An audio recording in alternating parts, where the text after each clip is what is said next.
short cover can do nothing about that. Welcome, ladies and gentlemen, to the Testament to Cricket podcast. I am your host, Sriram Ganesh, and I will take you on a thrilling journey through the annals of Test cricket and its most iconic moments. In each episode, we will transport you back in time to relive the exhilarating matches, legendary performances, and unforgettable stories that have defined the world of Test cricket over the past decade. Join me as we delve into the drama, the passion, and the sheer brilliance of those games that left cricket fans on the edge of their seats. From fierce rivalries to historic comebacks, we'll uncover the real, sorry for the pun, test of character, skill, and resilience that these cricketers and their cricketing battles represent. So, whether you're a die-hard cricket enthusiast or just looking to discover the magic of Test cricket, fasten your seatbelts as we embark on a journey through the world's oldest and most cherished format of the game. Get ready to be captivated as we explore the testament to cricket.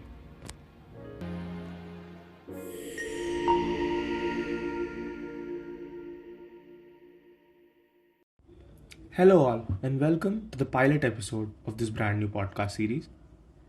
So, as you all know, I am Sriram Ganesh, the host of the podcast.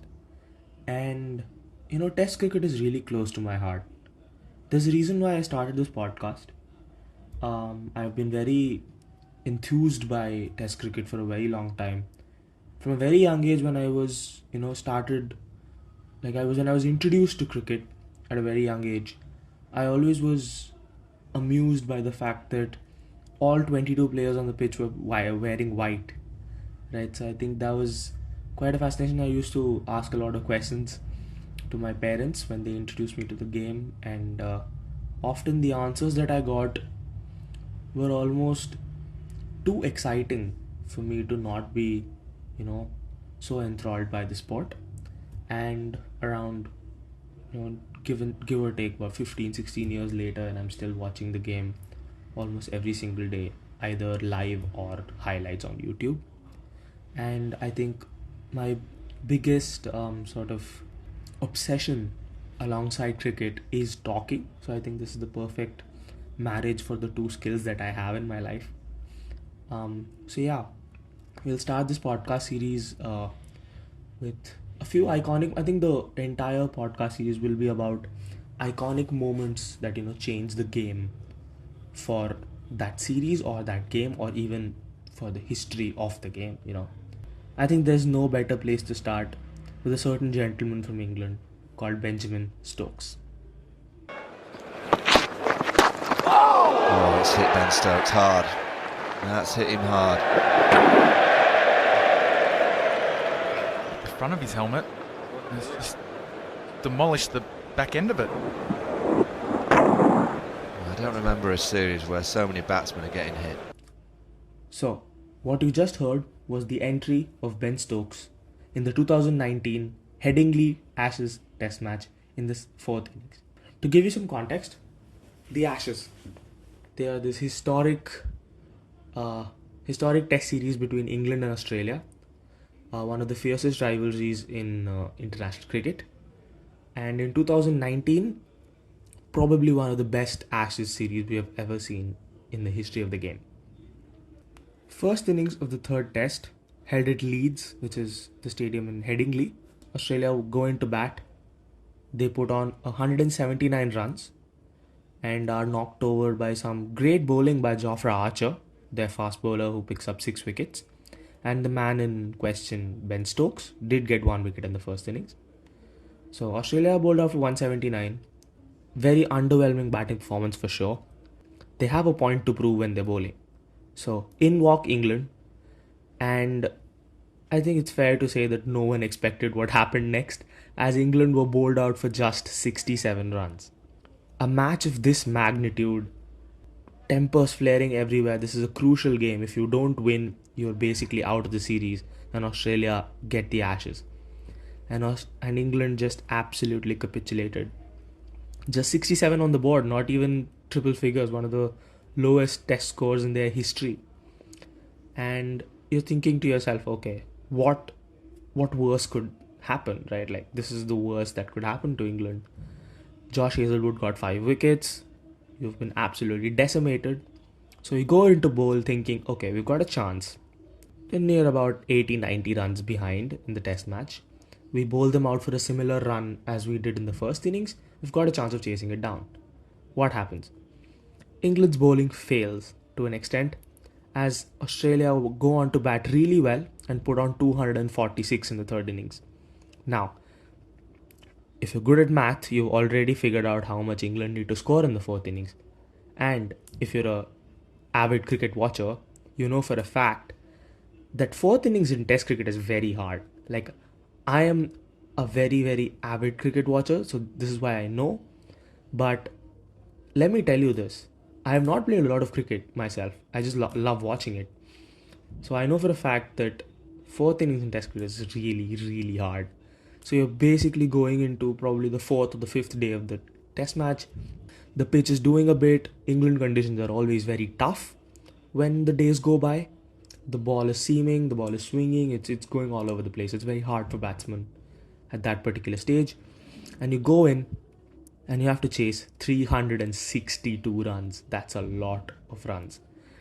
In test matches, generally, it's very hard to chase no matter what the conditions. And to chase such a huge total, it was going to be a mammoth task.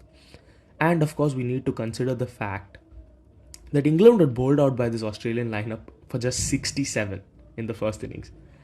Going into it, I think the one thing they needed was a good opening stand. Do you think it happened? Absolutely not. Rory Burns and Jason Roy walked in to open the batting. They failed miserably once again, putting in a combined 15 runs on the board for an opening stand. 2 for 15. Joe Denley and Joe Root, well, they're good batsmen and they put on a good number of runs together. They got up to about 160, 161 as both of them got out. 4 wickets down. In walks Ben Stokes. For context, Ben Stokes is probably one of England's greatest ever players now, one of the greatest all-rounders to ever play the game, one of the most clutch players to ever play the game, and in my humble personal experience and my personal preference, he's probably the greatest all-rounder I've ever seen play the game. So, Ben Stokes, one-man army, one-man show, right? But up till this point, no one really knows what the greatness of this guy is. After 2019, of course, his Herculean persona is so evident to cricket crowds. But it wasn't so, before 2019. And this almost etched his name into history, this particular innings that's coming up. So he walks in. England are 4 for 159. They're chasing 362, blah, blah, blah. I've talked about this for so long. But Ben Stokes does the absolute unthinkable. He walks in. He has a couple of other batsmen around him who are frontline batsmen for England. But they all failed. It's a really tough batting track. Nothing is working for the batsmen. The bowlers are having a field day. Johnny Bairstow is out for 36. Joss Butler out for 1. Chris Woakes out for 1. Stuart Broad 0. Jofra Archer 15. They're all gone. England 9 down for 286. Ben Stokes is batting with Jack Leach. Jack Leach, for those who don't know, is a left-arm spinner. And he had never ever batted in a test match before that. That's the point he walks in. That's the situation he walks in. That's tough. So the left-hander walks in, and Ben Stokes, as any frontline batter in that situation would do, faces 5 balls of every over and tries to scamper for a single at the end of the over. So again, for the cricket casuals who might not be familiar with the rule, if you take a single at the end of an over, you cross over to the other end and you can face the first ball of the next over. So Ben Stokes was basically trying to get the strike to him and minimize Jack Leach facing a ball, because if he gets out, the test match is over. Time goes by. Josh Hazelwood, Pat Cummins, Nathan Lyon, Mitchell Starc, they all try their level best to get Ben Stokes out. They can't. Ben Stokes absolutely clobbers the ball everywhere. 11 fours, 8 sixes. 219 balls later, Ben Stokes, with an unbeaten 135, wins the test match for England single-handedly. England chased 362 with 9 wickets down in 125 overs played. Probably the greatest test match ever played by that point. Ashes, 100% the greatest Ashes test ever played. Ben Stokes has then gone on to play some of the most clutch and crucial innings in test match history after this innings, and he's been doing it for so long and he's been doing it so regularly. This was the birth of a modern day great. I mean, of course, he has had his off-field issues and he has been forced to retire a couple of times from cricket, but he's come back. It's the World Cup season now, and it's really good to reminisce about a player who I think we as cricket fans need to talk about as much as possible, no matter where we are from. I think he's the neutral's favourite for a very good reason. I think he's just so dynamic on the cricket field. He makes you love the game so much more every time you watch it, which is why I based this entire episode on Ben Stokes and that one particular moment, that one test match, that one iconic moment that changed the complexion of the entire tournament. England went on to draw the Ashes series, which means that Australia didn't win it. Exactly, like technically England didn't either, but I think it's better to draw the series than lose the Ashes tests at home. So yeah, that was my absolute admiration and my, vocal appreciation for Ben Stokes via this episode. Thank you for listening, and I will leave you to it with the final piece of commentary from 2019 when Ben Stokes hit the winning runs. Thank you. Yes! For Headingley 1981, read Headingley 2019.